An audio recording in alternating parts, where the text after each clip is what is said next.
বন্ধুরা আজ তোমাদের কাছে শেয়ার করব প্যাড ব্লাউজ কিভাবে ফিটিংস করতে হয়। আর প্যাড ব্লাউজ যদি ফিটিংস ভালো না হয় তাহলে সেট ভালো হবে না।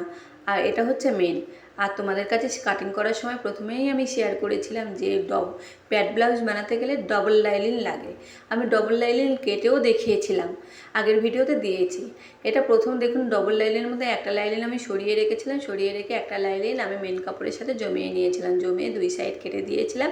এবার দুই সাইডে যে এইগুলো আছে সেটা এদিকে একটা লাগিয়ে নিলাম আর এদিকে একটা লাগিয়ে নিলাম। আর এটা কাটিংটা এমনভাবে কাটিং হবে যে সমানে মিলে যাবে। দেখুন বন্ধুরা, এটাও মিলে গেছে। ঠিক এরকমইভাবে দুটো মিলিয়ে নিয়েছি। এবার লাইলিনটা নিয়েছি আর একটা লাইলিনের দুদিকে দুই সাইডের পার্টটা দুই সাইডে লাগিয়ে নিতে হবে। এটা যেমন এইভাবে লাগিয়ে নিতে হবে, যেমন আগেরটা লাগিয়েছিলাম ঠিক এরকমই মেন লাইলিনটা সাথে লাগিয়েছিলাম, সেটা এখন এই লাইলিনটা একইভাবে লাগাতে হবে। এদিকে লাগানো হয়ে গেছে আর আবার এদিকেও ওই একইভাবে লাগিয়ে নিতে হবে। এটা আমি সিঙ্গেলভাবে সেলাই করছি, তোমরা যখনই সেলাই করবে না ডাবলভাবে সেলাই করে নেবে। ডাবল সেলাই দিতে গেলে একটু সময় বেশি লাগবে, ওর জন্য আমি ডবল সেলাই দেখাচ্ছি না, এটা সিঙ্গেল সেলাইয়ের উপর আমি দেখাচ্ছি। এখানে দেখুন একইভাবে জমিয়ে নিয়েছি, জমানোর পর এবার মেন কাপড়টা নিয়েছি, কাপড়টা নামার পরে এইভাবে এবার আমি এখানে দেখাবো যে এটা কোনো রকমের পট্টি ছাড়া এই যে প্যাডের যে এটা উল্টিয়ে একবারে সুন্দরভাবে একদম কোনো রকম পট্টি টটি ছাড়াই আমি এটাই করব। এবার ওপর থেকে দেখুন, প্রথমে ওপর থেকে বসিয়ে নিয়েছি, যেখানে কোণ আছে সেখানে সূঁচটা ডাবিয়ে নিতে হবে, ডাবিয়ে নিয়ে এইভাবে ঘুরিয়ে নিতে হবে, যেমন ডিজাইন আছে মিডিল পয়েন্টে এসে সূঁচটা ডাবিয়ে দিতে হবে। ডাবিয়ে নেওয়ার পর এইভাবে ঘুরিয়ে নিতে হবে, ঘুরিয়ে নেওয়ার পর আবার যেখানে কোণ পড়বে আবার সেখানে সূঁচটা বসিয়ে নিতে হবে, বসিয়ে নেওয়ার পর আবার এইভাবে ঘুরিয়ে তুলে দিতে হবে। এটা যেমনভাবে সেলাই করতে ঠিক এরকমইভাবে সেলাই করতে হবে। যেখানে যেখানে কোণ আছে সেখানে সেখানে কেটে দিতে হবে। এটা একবারে কোনো রকম পট্টি ছাড়াই কোনো রকম ঝামেলা রাখবো না, একবারে উল্টিয়ে দিলে দেখুন বন্ধুরা কতটা সুন্দর জমানো হয়ে যাবে। কোনো রকমের যে ব্লাউজের কাপড়ে সুতো বেরিয়ে যাচ্ছে কোনো রকম ঝামেলা থাকবে না। দেখুন কতটা সুন্দর হয়ে গেছে। এবার এইভাবে সেট করে নিতে হবে, সেট করে নেওয়ার পর ওপর থেকে একটা চাপ সেলাই দিয়ে নিতে হবে। আর ডিজাইনটা ঠিক এরকমই হবে।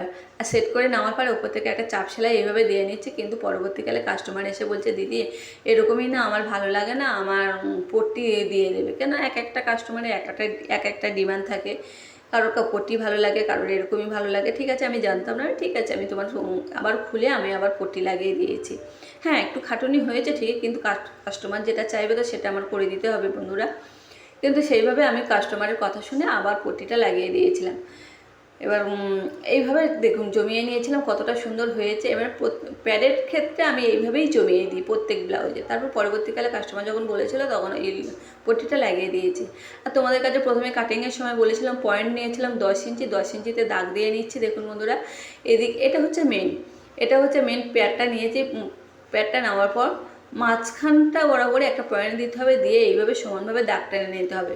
ঠিক এইভাবে দাগ কেটে নেওয়ার পর এইদিকে লাইলিনের উপরে যে পয়েন্টটা দিয়েছি সেটা দেখুন বন্ধুরা, মেন কাপড়টা নিচের দিকে আছে, ওপরের যে লাইলিনটা এটা ধরে এইভাবে পয়েন্টের উপর পয়েন্ট ফেলে দাগের উপর থেকে এইভাবে সেলাই টেনে নিয়ে এসে এখানে একটু ঘষে দিলে আমার প্যাড বসানো রেডি হয়ে যাবে। আর এইটা যদি না হয়, একটু যদি টেড়ে বেঁকে যায় বন্ধুরা, তাহলে ফিটিংসটা ভালো হয় না। আর ফিটিংস যদি ভালো না হয়, যে ব্লাউজ তো একদমই তো বেকার হয়ে যাবে। এবার ঠিক আরেকটা প্যাড এইভাবে বসিয়ে নিচ্ছি। দেখুন বন্ধুরা মাঝখানে পয়েন্টে দাগ দিয়েছি, এদিকে পয়েন্টে পয়েন্টে মিলিয়ে নিতে হবে, মিলিয়ে নিয়ে দাগের উপর দিয়ে সেলাই টেনে আনলে আমার প্যাড বসানো রেডি হয়ে যাবে। এদিকে প্যাডটা এইভাবে বসিয়ে নিয়েছি আর এখানে মিডিল পয়েন্টে একটু ঘষে নিতে হবে। এবার দেখুন বন্ধুরা কতটা সুন্দর হয়েছে। এবার দুই সাইডে সেলাই করে দিতে হবে আর নিচের দিকে সেলাই করে দিতে হবে। আর এদিকে তো তোমরাই জানো কীভাবে এবার ফিটিংস করতে হয়। মেন এটা আমি দেখিয়ে দিলাম। এবার দুই সাইডে এইভাবে সেলাই করে নিচ্ছে, নিচের দিকে এবার সেলাই করে নিচ্ছে। একদম মাপে মাপে কাটা, যেহেতু সব একই মাপ ফেলে এবার সব একই মাপে একদম জমে যাবে আর জমিয়ে নিতে হবে। এইভাবে জমিয়ে নিলে আমার রেডি হয়ে যাবে প্যাডে। এবার যে পট্টি লাগিয়ে নিলে, এবার কাঁধে কাঁধে জয়েন করে নিলে, পিছনের পাটটা বসে নিলে আমার রেডি হয়ে যাবে। দেখুন তো বন্ধুরা কেমন হয়েছে। যদি ভিডিওটা ভালো লেগে থাকে প্লিজ শেয়ার করবেন, কমেন্ট করবেন আর সাবস্ক্রাইব করতে ভুলবেন না। আর এইভাবে যেমন পাশে আছেন এইভাবে পাশে থাকবেন বন্ধুরা।